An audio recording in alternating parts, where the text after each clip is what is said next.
Et si la prochaine bataille mondiale pour la richesse ne se jouait plus autour du pétrole, mais d'une simple mangue? Imaginez un instant. Chaque jour, ce ne sont pas moins de 5000 camions, oui, 5000 chargés de mangues mûres, qui traversent la poussière brûlante de l'Afrique de l'Ouest. Sur ces routes, un balai ininterrompu transporte un fruit longtemps relégué à l'arrière-plan des échanges mondiaux, mais qui, aujourd'hui, rebat les cartes de l'économie africaine. Jadis, la mangue se vendait pour quelques pièces dans les marchés villageois, souvent ignorés des grandes capitales commerciales. Mais la donne a changé. Aujourd'hui, ce fruit modeste est le cœur battant d'un marché de plus d'1 milliard 200 millions de dollars, un chiffre qui aurait semblé inimaginable il y a 20 ans à peine. Ce chiffre n'est pas qu'une statistique. Il représente des milliers d'opportunités, des villages entiers métamorphosés et une Afrique qui ose rêver plus grand. Au centre de ce séisme, un homme, Ibrahim Traoré. Sa vision transcende l'économie. Pour lui, la mangue n'est pas seulement un fruit, c'est l'étendard d'une souveraineté retrouvée, le symbole vivant d'une lutte pour la dignité et la maîtrise du destin national. Cette ambition rappelle d'autres grandes figures de l'histoire africaine, comme Thomas Sankara ou Kwame Nkrumah, qui voyaient dans l'autodétermination économique la clé de l'émancipation politique. Les enjeux sont colossaux. L'Afrique peut-elle convertir ses terres fertiles en armes économiques, capables de rivaliser avec les géants mondiaux de l'agro-industrie, comme le Brésil avec le soja ou la Thaïlande avec le riz? Peut-elle enfin s'affranchir de décennies de dépendance en exportant non plus des matières brutes, mais de la valeur ajoutée? Dans chaque mangue expédiée, une nouvelle équation se dessine, celle d'un continent qui rêve de reprendre le contrôle de ses richesses et de sa narration. Il suffit de regarder l'histoire du cacao en Côte d'Ivoire ou du café en Éthiopie pour comprendre les enjeux. Trop souvent, l'Afrique a exporté à bas prix, laissant la transformation et la plus-value à d'autres continents. Mais aujourd'hui, au Burkina Faso, la mangue change la donne. Rater cette histoire, c'est manquer la chance de voir comment un simple fruit peut bouleverser l'ordre établi et transformer à jamais votre vision de l'Afrique et de l'économie globale. Ce qui se joue aujourd'hui sur les routes du Sahel dépasse l'agriculture. C'est le début d'une révolution silencieuse capable de redéfinir le futur du continent, et peut-être celui du monde entier. Prêt à comprendre comment tout a basculé? Plongeons ensemble dans les racines de cette transformation, au cœur du Sahel, là où la poussière s'est muée en or. Mais avant de comprendre la portée de cette révolution, il faut revenir aux origines. Comment la mangue, fruit modeste, est-elle devenue l'enjeu d'un bras de fer mondial? Voici où l'histoire commence. Il y a encore quelques années, la mangue du Burkina Faso pourrissait au bord des routes. Les images étaient frappantes. Des monticules de mangue abandonnés sous le soleil, faute de routes praticables ou de moyens de stockage. Chaque saison, des milliers de tonnes tombèrent dans l'oubli. Les paysans, impuissants, voyant leur récolte se transformer en compost naturel sans jamais rapporter un centime. Les projets d'aide étrangères, généreux dans leur intention mais souvent mal adaptés aux réalités locales, n'inversaient pas la tendance. Les camions promis arrivèrent en retard, les infrastructures restaient inachevées et le Burkina Faso demeurait prisonnier d'un paradoxe cruel, riche en mangue, pauvre en opportunités. Ce scénario rappelle tristement d'autres cas sur le continent, comme la filière tomate au Nigeria, où l'abondance ne rime pas nécessairement avec prospérité. Tout bascule en 2023, lorsque Ibrahim Traoré lance l'initiative Mangue souveraine. Son pari est audacieux: arrêter l'hémorragie, investir massivement dans des infrastructures adaptées et reprendre la main sur toute la filière, de l'arbre à l'exportation.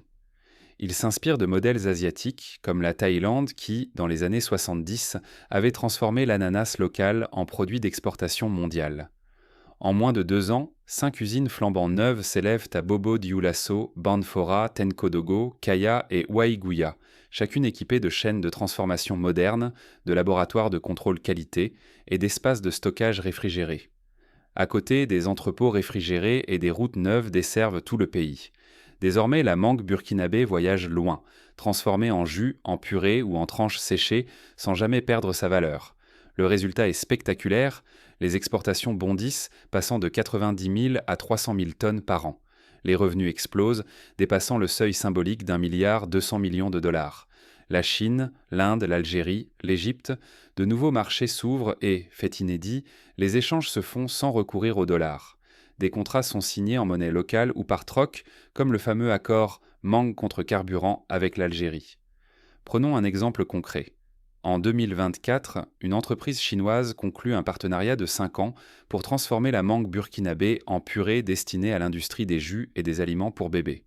Le contrat stipule que 55% de la valeur ajoutée reste au Burkina Faso, garantissant ainsi un partage équitable des richesses. Au cœur de cette réussite, l'ingéniosité locale prouve qu'un pays peut briser ses chaînes et bâtir une prospérité durable. Chaque mangue exportée affirme un peu plus la souveraineté nationale. Mais ce succès révèle aussi l'enjeu fondamental. Contrôler ses propres ressources, c'est décider de son destin. Ce réveil ne laisse personne indifférent. À l'ouest, l'inquiétude grandit. Déjà, la riposte se prépare. Pourquoi la mangue et pourquoi maintenant ? Derrière ce fruit, une stratégie audacieuse s'est dessinée, prête à bouleverser bien plus que le commerce. Cela rappelle l'histoire du caoutchouc au début du XXe siècle, où l'industrialisation soudaine d'un produit agricole a bouleversé les équilibres mondiaux. Une mangue hissée en bannière, l'Occident s'alarme, l'Afrique exulte. Nul n'avait anticipé la percée silencieuse du Burkina Faso. La mangue, simple fruit hier, s'érige aujourd'hui en symbole de fierté nationale et d'affirmation continentale. Surpris, les pays européens ripostent. Ils suspendent commandes et contrats, espérant casser le nouvel élan burkinabé. Or, tandis que l'Europe se referme, l'Asie accélère. La Chine, l'Inde, la Turquie multiplient les investissements, injectant des centaines de millions dans les infrastructures, la transformation et l'export. En moins d'une année, de nouveaux corridors surgissent, reliant les usines burkinabées aux ports de Nouakchott et d'Alexandrie, loin des anciennes routes dictées par l'Occident. Ce réseau inédit bouleverse l'ordre établi. Le Burkina Faso, flanqué de l'alliance AES, fixe désormais ses propres tarifs, négocie sans courber l'échine. Le mot d'ordre s'impose, Mon mitan Stolélaan. Nous n'irons plus mendier, nous construirons notre dignité. Chaque cargaison devient une déclaration politique, chaque tonne exportée un défi lancé à l'ordre ancien. La métamorphose est tangible. Là où les paysans vivaient de subsides, leurs revenus quadruplent. La vente annuelle d'un producteur, autrefois maigre, permet aujourd'hui d'envoyer les enfants à l'école, d'acquérir des machines neuves, de racheter des terres. Prenons le cas de la famille Sawadogo, installée près de Banfora. En 2020, elle vivait de la vente de mangue fraîche à raison d'environ 200 000 francs CFA par saison. Aujourd'hui, grâce à la transformation locale, ses revenus annuels dépassent 1 million de francs CFA. La différence est immense. Scolarisation des enfants, accès à la santé, investissement dans de nouveaux plans. Au Mali et au Niger, l'exemple burkinabé fait des émules. De nouveaux projets agricoles voient le jour, adoptant l'idée du corridor indépendant. À Sikasso, au Mali, une coopérative s'est inspirée du modèle burkinabé pour développer une filière pommes de cajou intégrée visant l'exportation vers le Moyen-Orient. La mangue se transforme en arme douce. Ce n'est plus seulement une marchandise, c'est un message. L'Afrique peut imposer ses règles. L'alliance AES fédère ses ressources, bâtissant un nouveau bloc qui inquiète les puissances occidentales. Les vieilles nations craignent de perdre leur mainmise et leurs privilèges commerciaux. Mais ce basculement ne va pas sans péril. Car si l'Afrique impose ses règles, c'est l'ordre économique mondial qui vacille. Désormais, la mangue bouscule chancellerie et marché. Chaque avancée appelle une riposte, même feutrée. Les regards se braquent sur l'avenir, partagés entre crainte et admiration, alors que la mangue burkinabé s'impose comme enjeu diplomatique majeur. Pour Ibrahim Traoré, ce succès n'est qu'une première étape, mais derrière chaque victoire se cachent de nouveaux défis, prêts à surgir. Quand la souveraineté cesse d'être un rêve et devient le quotidien, la tension monte d'un cran. Au Burkina Faso, la révolution mangue bouleverse chaque rue, chaque foyer. En moins d'un an, plus de 120 000 emplois directs émergent et près de 400 000 familles vivent, de près ou de loin, du fruit doré. Partout, on voit surgir de nouvelles usines, des formations techniques, des camions pleins de jeunes travailleurs, le chômage recule, l'exode rural ralentit. Les familles respirent mieux, l'avenir semble enfin leur appartenir. Grâce à l'essor des exportations, les caisses de l'État débordent comme jamais. Le gouvernement investit. Des écoles fleurissent dans les villages, des kilomètres de canaux d'irrigation, des cliniques là où il n'y en avait jamais eu. La mangue finance la santé, l'éducation, l'eau potable. Pour la première fois, le développement s'appuie sur les richesses nationales et non sur des aides extérieures dictées. Cela rappelle le miracle coréen, où la rétention locale de la valeur ajoutée a été la clé du décollage économique. La fierté nationale atteint un sommet. La mangue devient plus qu'un fruit. Elle s'affiche sur les murs, vibre dans les chansons, s'invite dans les rêves des enfants. Elle symbolise une Afrique qui ose s'affirmer, qui choisit de bâtir et de rester. Les jeunes ne rêvent plus d'exil, mais d'entreprendre sur leur propre terre. Mais chaque succès attire ses propres dangers. L'inflation s'invite, les prix montent, certains dénoncent la concentration des profits. Les grandes villes prospèrent, mais des régions entières craignent d'être laissées pour compte. Des voix s'élèvent. Que se passera-t-il si la récolte échoue ou si les marchés mondiaux se retournent? La dépendance à la mangue inquiète comme le Ghana a pu le connaître dans les années 80 avec le cacao. À l'international, le climat se tend. Les partenaires traditionnels redoutent un Burkina Faso trop libre. Des menaces de sanctions planent, les paiements ralentissent, des accusations d'économie nationaliste fusent depuis les capitales occidentales. Autour des tables du G7, la question burkinabé divise: faut-il punir, négocier, ignorer? Les discussions rappellent la crise pétrolière des années 70, lorsque les pays producteurs ont repris le contrôle de leurs ressources. Pourtant, Ibrahim Traoré inspire. Sur tout le continent, des jeunes voient en lui le visage d'un nouveau patriotisme africain. Il prouve qu'on peut rompre avec les schémas hérités de la colonisation et s'imposer par l'intelligence commerciale, la souveraineté alimentaire, la maîtrise des ressources. Mais cette réussite éclatante divise autant qu'elle unit. À mesure que le Burkina Faso s'affirme, il attire les convoitises étrangères et réveille les rivalités régionales. Désormais, chaque victoire porte en germe sa propre crise. Toute révolution appelle sa contre-révolution. Mais jusqu'où ce fragile équilibre peut-il durer? Ibrahim Traoré et son peuple devront bientôt choisir entre compromis et confrontation. Derrière chaque bouteille de jus, il y a une leçon de dignité. Ici, il ne s'agit pas seulement de goût, mais de souveraineté. Le modèle burkinabé, bâti autour d'une simple mangue, délivre des enseignements puissants à tous ceux qui rêvent de reprendre leur destin en main. Première règle, la majorité africaine est sacrée. Dans chaque accord, la part détenue localement ne descend jamais en dessous de 51%. Les profits, qu'il s'agisse des mangues, du jus ou des machines, reviennent d'abord au pays, non à des actionnaires invisibles. Cette exigence, gravée noir sur blanc dans les contrats, protège une autonomie économique longtemps déniée. Ce principe s'inspire des lois sur le contenu local que le Nigeria a appliquées dans le pétrole, avec des résultats contrastés mais décisifs pour la souveraineté. Mais la révolution la plus profonde se joue ailleurs. Elle éveille les consciences et insuffle une fierté nouvelle. Ceux qui, hier encore, rêvaient d'exil, découvrent qu'ils peuvent bâtir ici, sur leur propre terre. Les coopératives de mangue deviennent des laboratoires d'innovation, des foyers de solidarité. La richesse locale n'est plus une ressource qui fuit, mais une promesse à transformer. Un autre principe s'impose, le réinvestissement local. Au moins la moitié des bénéfices issus de la filière mangue retournent dans les écoles, les routes, les dispensaires. L'exportation cesse d'être une fuite de capitaux, elle devient moteur de développement. Ce qui s'évaporait autrefois irrigue maintenant les villages et les quartiers oubliés. Cela rappelle l'exemple du Botswana, qui a réinvesti ses bénéfices diamants dans la santé et l'éducation, avec un impact durable sur la société. Ici, la souveraineté n'est pas synonyme de repli. C'est une responsabilité renouvelée. Les Burkinabés exigent leur part, mais ouvrent aussi leur marché à leurs conditions. Cette révolution douce privilégie le dialogue et l'équilibre, refusant la confrontation frontale. Dans la diaspora, l'éveil grandit. À Paris, Montréal ou Dakar, les étudiants africains s'emparent du slogan « Le commerce, pas la charité ».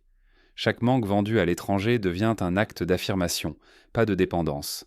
Cette fierté se répand, du Sahel aux capitales occidentales, inspirant de nouvelles initiatives et une génération entière. Bien sûr, le chemin n'est pas sans embûches. Le climat imprévisible impose ses lois, sécheresse, pluie capricieuse. La logistique fragile peut briser l'élan d'une saison. Et déjà les grandes puissances cherchant à reprendre la main, multipliant traités ou offres de partenariat aux intérêts masqués. L'histoire regorge d'exemples où la reprise en main locale a été contrée par des stratégies de dumping ou de manipulation des prix. Pour anticiper ces risques, le Burkina Faso met en place des stratégies de résilience, diversification des cultures, formation continue des producteurs, création de stocks de sécurité et développement de marchés régionaux pour amortir les chocs mondiaux.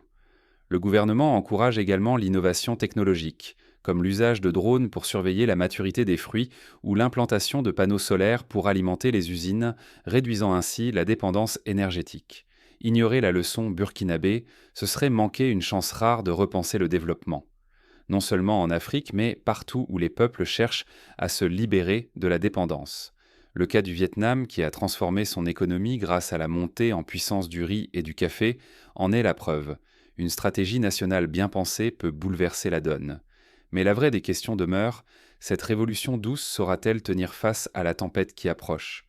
Les prochaines années seront décisives. La capacité du Burkina Faso à maintenir la cohésion sociale, à gérer les fluctuations du marché mondial et à préserver l'équilibre entre souveraineté et ouverture déterminera le succès durable de cette stratégie. Pour saisir l'ampleur de cette transformation, il faut écouter ceux qui la vivent au quotidien. Les témoignages s'accumulent. Awa, ouvrière dans une usine de transformation, raconte comment son salaire lui a permis de financer les études de sa fille. Moussa, chef de village, explique comment la mangue a financé un puits et un dispensaire pour sa communauté. Ce sont ces voix anonymes mais puissantes qui racontent les espoirs, les doutes et les combats silencieux d'un continent en marche. La véritable arme n'était pas la mangue, mais la foi dans la dignité partagée. Pendant tout ce récit, la mangue n'a été qu'un symbole. Ni le fruit en lui-même, ni l'argent qu'il rapporte, ni même les nouveaux corridors commerciaux ne suffisent à bouleverser le Burkina Faso. Ce qui change tout, c'est une conviction commune. La dignité et la souveraineté valent plus que toutes les aides ou les crédits venus d'ailleurs.